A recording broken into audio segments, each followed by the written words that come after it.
రేకెత్తించడానికే నేను ఈ విషయాలన్నీ చెప్తున్నాను. ఒక చైతన్యం తేవడానికి నేను ప్రయత్నం చేస్తున్నాను. మనలో అనేక ఆలోచనలు ఉంటాయి, అనేక సమస్యలు ఉంటాయి. సమస్యలు కూడా పరిష్కార మార్గాలు ఉంటాయి. ఆ పరిష్కార మార్గాలు సరైన సమయంలో మనం అవలంబిస్తే మనం విజేతలు అవుతాం. అది చేయలేకపోతే మనం కూడా రాబోయే రోజుల్లో సమస్యల సుడిగుండంలో మనం కూడా కలిసిపోయే పరిస్థితి వస్తుంది. అందుకే 2047 వరకు మనకి అడ్వాంటేజ్ ఉంటుంది. నేను ఇంకొక మాట కూడా చెప్తున్నాను. ఇక్కడ భారతదేశంలో మీరు ఒకసారి చూస్తే right time, right leader, right place, అదే నరేంద్ర మోడీ ప్రధానమంత్రిగా ఉండడం కూడా ఒక అడ్వాంటేజ్ అని చెప్పి మీ అందరికీ తెలియజేస్తున్నా. దీనివల్ల లాభం ఏంటని మీరు ఆలోచిస్తే ఒక సుస్థిరమైన పాలన, ఒక స్టెబిలిటీ, అదే మరి ఆర్థిక అభివృద్ధి.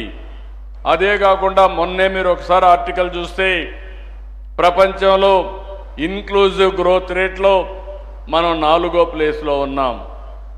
అమెరికాలో ఆర్థిక వ్యవస్థలు మనకంటే ఎక్కువ ఉన్నాయి, చైనాలో ఎక్కువ ఉన్నాయి, చాలా దేశాల్లో ఎక్కువ ఉన్నాయి.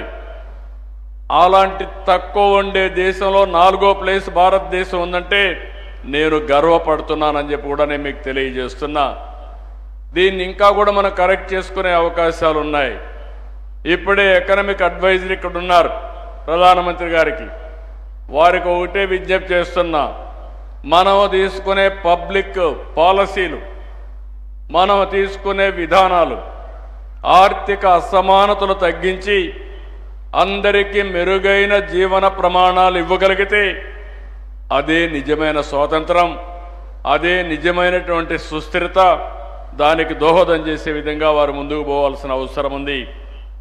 ఈరోజు ఇంకొక పక్కన మీరు ఎన్ని చూసినప్పుడు ఈరోజు కొన్ని దేశాలు ప్రోత్సాహాలు ఇస్తున్నారు. నేను ఇప్పుడు చెప్పాను జనాభా తగ్గిపోతూ ఉందని.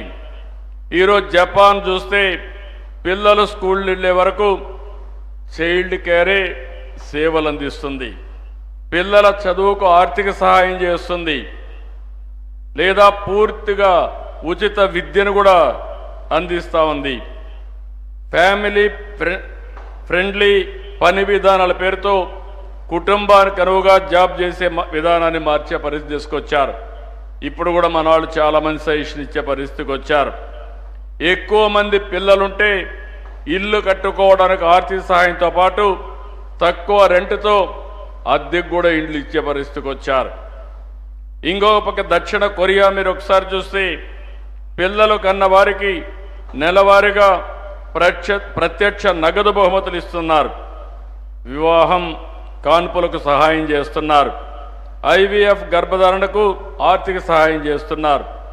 సింగపూర్ను చూస్తే బేబీ బోనస్ స్కీమ్ కింద పుట్టిన ప్రతి శిశువు కోసం కొంత డబ్బుల్ని బహుమానంగా ఇస్తున్నారు. పిల్లలు కనే వారికి మ్యాథ్స్ సేవింగ్స్ కింద ప్రభుత్వ సొమ్ము కూడా ఇచ్చి పిల్లల ఖాతాలో అకౌంట్లు వేస్తున్నారు. ఫ్రాన్స్లో చూస్తే చైల్డ్ అలవెన్స్ కింద 2 లేదా అంతకంటే ఎక్కువ పిల్లలున్న కుటుంబాలకి ప్రత్యేక ప్యాకేజీలు ఇస్తున్నారు. ఫ్రెండ్లీ వర్క్ పాలసీల కింద మహిళల్ని పని సమయాలు కుటుంబానికి అనుగుణంగా మార్పులు తీసుకొచ్చారు. రష్యా రెండవ బిడ్డను కంటే పెద్ద మొత్తంతో నగదు అందజేసే పరిస్థితికి వచ్చారు. ఫ్రీ హెల్త్ కేర్ కింద గర్భిణీలకు ఉచిత వైద్య సదుపాయం ఎన్ని కల్పిస్తున్నారు. హంగేరీ 4 లేదా అంతకంటే ఎక్కువ మంది పిల్లలుంటే కుటుంబాలకు జీవితాంతం ఆదాయ పన్ను రద్దు చేస్తున్నారు. పెద్ద కుటుంబాలకు ఉచితంగా కార్లు పంపిణీ చేస్తున్నారు. ఈరోజు చైనా చూస్తే 12 లక్షలు, 2 మంది కంటే 2 పిల్లలుంటే 12 లక్షలు డబ్బులు నగదు సహాయం చేసే పరిస్థితికి వచ్చారు. మన కరెన్సీతో కంపేర్ చేసుకుంటే ఈరోజు మనం కూడా ఒకటి గుర్తుపెట్టుకోవాల్సిన అవసరం ఉంది. 143 కోట్ల జనాభా ఉన్నాం కాబట్టి మన జనాభా ఎక్కువ ఉందని మీరు ఆలోచిస్తే రాబోయే రోజుల్లో జనాభా తగ్గిపోయినప్పుడు మనం జనాభా పెంచడం అసాధ్యం. ఒక ఎకనామిక్ స్టూడెంట్గా నేను చెప్తున్నాను, మహేంద్ర దేవ్ గారు కూడా ఉన్నారు. ఆయన కూడా advisor, economic advisor, economic person. ఆయన కూడా ఎప్పుడు కూడా అభివృద్ధి, జనాభా పెరుగుదల రెండు కాంట్రడిక్షన్స్. అభివృద్ధి జరుగుతూ ఉంటే జరిగినప్పుడు అనేక సమస్యలు వస్తూ ఉంటాయి. ఇప్పుడే మీరు ఒపీనియన్ తీసుకుంటే చూశారు, చాలా ఇంట్రెస్టింగ్గా చాలా ఒపీనియన్స్ వచ్చాయి. ప్రాక్టికల్గా కూడా సజెషన్స్ ఇచ్చారు.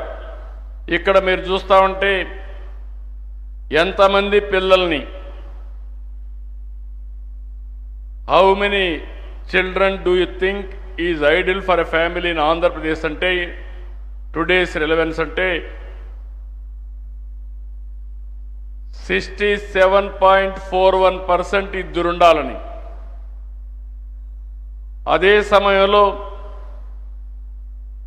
ఒకరే ఉండాలని 12.34, ముగ్గురుండాలని 19.88. మీ అభిప్రాయాలు చూసిన తర్వాత ఇదే జరిగితే కరెక్ట్గా 2+ ఉంటుంది జనాభా. ఫెర్టిలిటీ రేట్ పెరుగుతుంది.